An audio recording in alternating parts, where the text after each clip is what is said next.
السلام عليكم، ازيكم عاملين ايه؟ يا رب تكونوا بخير. النهارده فيديو جديد، وصفة جديدة هنعمل مع بعض. حلا بارد سهل وسريع، حاجة كده ترطب علينا في الحر. هنعمل احلى ترايفل مانجو.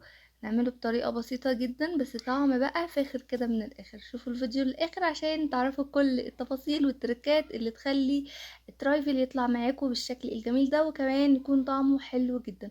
اول حاجة كده هنبتدي ان احنا نحضر الكيكة اللي احنا هنستخدمها في الترايفل. هنعمل كيكة فانيليا عادية خالص، عملناها كذا مرة في القناة. هنبتدي ان احنا اول حاجة في بولة هنضيف بيضتين بدرجة حرارة المطبخ، وكمان هنضيف نص كوباية من السكر وكيس من الفانيليا. هدوبهم بقى كويس قوي لحد ما الخليط ده يبتدي ان قوامه يكون فاتح، وكمان السكر يدوب تماما. هبتدي اضيف كوباية من الزيت، هقلبهم بقى مع بعض، وكمان هضيف كوباية من الزبادي. يعني علبة الزبادي دي 175 جرام، يعني كوباية زبادي. هبتدي ان انا ادوبهم بقى كويس جدا، ادوب بقى الزبادي كده كويس قوي مع الزيت والخليط ده. وبعدين هبتدي ان انا ازود بقى. اول حاجة هضيف نص كوباية من الحليب. احنا هنضيف في الوصفة هنا كوباية من الحليب، ضفت نص كوباية في الاول وضفت النص التاني اما لقيت الكيكة محتاجة. هادوبهم بقى كويس جدا جدا، وبعدين هبتدي ان انا اجهز خليط الجاف. معايا كده كوبايتين من الدقيق، هنزل كوبايه، وبعدين هضيف معلقتين صغيرين من البيكنج باودر او معلقه كبيره من البيكنج باودر. هضيف كمان كوبايه من الدقيق، يعني انا ضفت هنا معلقتين صغيرين من البيكنج باودر وكوبايتين من الدقيق.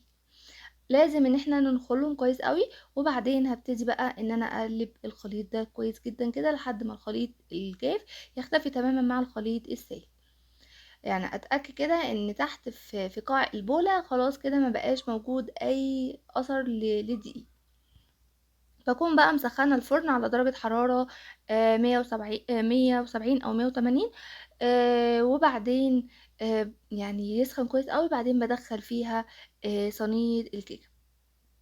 الكيكه بقى الصينيه بستخدم صينيه عادي اي نوع، وبمسحها بمسحه زيت كويس جدا، وبعدين بفضي فيها الخليط ده.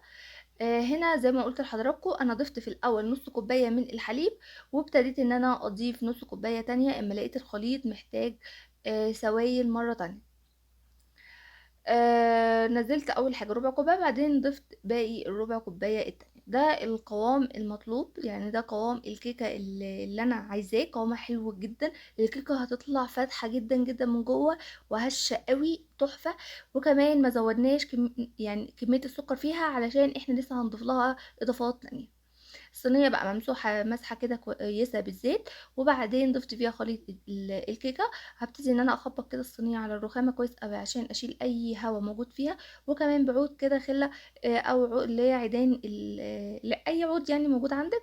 ابتدي اعملي مشي كده بيه في كل الصينيه، يعني علشان برضو يخلي الكيكه كلها في اتجاه واحد، ما تبقاش قطعه عاليه عن القطعه التانية.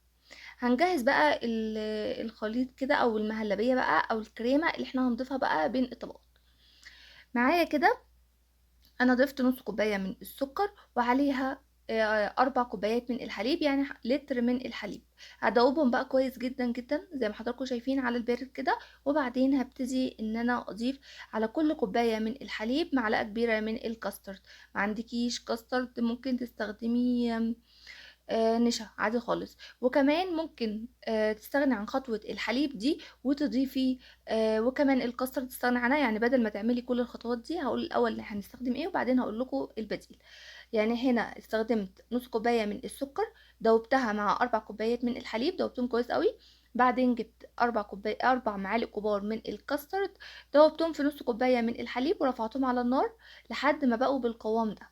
هبتدي ان انا افضيهم في بولة علشان اسيبهم ان هم يبردوا خالص، اسيبهم شويه كده على الرخامه، وبعدين بحطهم في التلاجة لحد ما يبردوا تماما. لازم اتاكد ان الخليط ده برد تماما. هغطيه اهم حاجه بكيس كده بلاستيك اللي هو الغذائي، او الاسترتش مثلا، وعلشان الوش بتاعه ما يبتديش يتشقق معانا نهائي.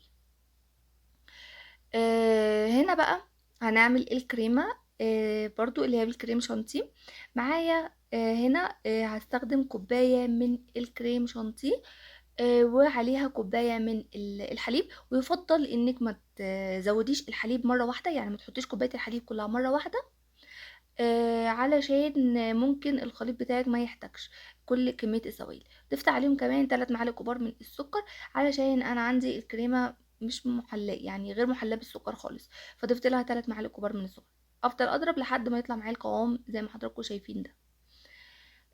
خلاص كده هنا الكريمه جاهزه. وكمان المهلبيه اللي احنا عملناها في الاول كانت بردت تماما، فهبتدي ان انا بقى هجيبها وهشيل كده الكيس اللي احنا كنا حاطينه عليها، وبعدين هبتدي ان انا افضي جزء جزء كده على الكريمه. ممكن بقى بالمضرب الكهربائي زي ما احنا شغالين كده، او بالسباتيولا او بمضرب يدوي عادي خالص، ونقلب كده لحد ما نخلص كل كميه المهلبيه دي. كمان انت يفضل انك تشيلي بقى جزء كده، يعني حوالي كده كوباية من الكريم شانتيه دي الجاهزة، علشان تزوقي بيها الترايفل كده في الاخر. فانا نسيت ان انا اشيل كده، واضطريت ان انا اعمل تاني كريمة في الاخر. هنزل بقى جزء جزء زي ما حضراتكم شايفين، واتاكد ان هو داب تماما وناعم جدا. هبتدي ان انا انزل جزء تاني لحد ما بخلص كل الكمية.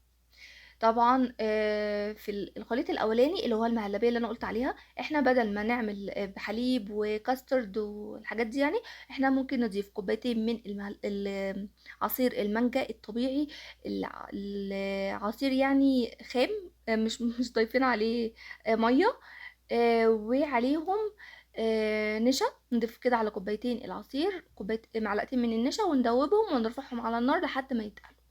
يعني احنا بدل ما نستخدم حليب ونستخدم كاسترد، ممكن نستخدم عصير مانجا، او ممكن نستخدم عصير مانجا اللي هو المعلب الجاهز. طبعا كل المقادير هسيبها لحضراتكم في صندوق الوصف عشان تسهل عليكم ان انتوا يعني سوري تعملوها بسهوله. مش عارفه ايه لخبطت الكلام دي. هنا بقى الكيكه برضو كانت طلعت من الفرن وبردت تماما زي ما حضراتكم شايفين عاليه ازاي، وكمان فاتحه جدا جدا من جوه. قطعتها بقى لمربعات كده زي ما حضراتكم شايفين. جبت هنا البوله كده اللي انا هستخدم فيها. طبعا استخدمي في صينيه، استخدمي في اي حاجه متوفره عندك. انا حبيت ان انا اعمل في البوله دي عشان بس تديني شكل حلو. نزلت كده شويه من خليط الكريمه اللي احنا جهزناه، وهحط بقى قطع من الكيكه. وبعدين هبتدي ان انا اسقي الكيكه دي. سقيتها بقى، انا كان عندي يعني ما كانش عندي مانجا كتير. ف يعني ضربت كده مانجاية في الخلاط، ضفت عليه حوالي 3 معالق كده من المية. وبعدين بعد ما ضربتها زودت عليها نص كوباية من الحليب. وممكن تستغني عنها وتسقي بمانجا، عصير مانجا، العلب العصير المانجا دي، او مانجا اللي هي تضربي مثلا في الخلاط وتبقى مانجا بيوريه من غير اي اضافات. هبتدي بقى ان انا انزل كميه كده من الكريمه اغطي بيها سطح الكيكه، اوزعها بقى كويس جدا جدا، اتاكد ان كل الجوانب كده اتشبعت كده من الكريمه. وبعدين كنت مقطعه مانجا قطع كده، وهبتدي ان انا اضيف على الكريمه دي قطع من المانجا. طبعا انت ممكن تستكفي لحد هنا لو القالب بتاعك او البوله بتاعتك يعني مش كبيره. فهتبتدي انك تزودي المانجا كده، وخلاص كده هنا الترايفل المانجو جاهز معاكي. بس انا بقى ابتديت ان انا اضيف تاني قطعة كده من الكيكة. وبعدين برضو هبتدي ان انا اسقيها كل حاجة بنفس الخطوات اللي احنا قلنا عليها. اسقيها كده بالعصير المانجا بالحليب، وبعدين هضيف عليها كمية مناسبة من الكريمة، وعليها برضو هبتدي ان انا بقى شلت جزء كده من الكريمة اللي هي الكريمة البيضة من غير اي اضافات كده، وحطيتها كده. هنعمل روزتات كده عشان تدينا شكل حلو في قلب البولة كده، تدينا شكل حلو قوي في الاخر. فهعمل بقى على كل الاحرف كده. وبعدين هبتدي ان انا اجيب باقي قطع المانجا، وهبتدي ان انا اوزعها في النص كده. الاول هنا دي حته يعني نص مانجايه كده، وقطعتها بالشكل اللي انتوا شايفينه، هتدينا شكل حلو قوي. وهبتدي ان انا اوزع قطع المانجا بالشكل اللي انتوا شايفينه. هامله بقى كل الاماكن الفاضيه دي بالمانجا. طبعا يفضل ان احنا نستخدم مانجا نوعها كويس، وكمان تكون من الانواع اللي بتكون مسكره علشان تدينا طعم حلو. يعني ما نجيبش مانجا تبقى طعمها مش حلو، الكيكه بصراحه يبقى طعمها مختلف. وبرضو هنا زينتها برضو شويه كده من العنب، علشان بس تكسر اللون، يعني عشان بس تكسر من حدية اللون اللي موجود. فلو مش متوفر عندك عادي خالص، وطبعا انتي حرة تعملي الحاجة المتوفرة عندك في البيت.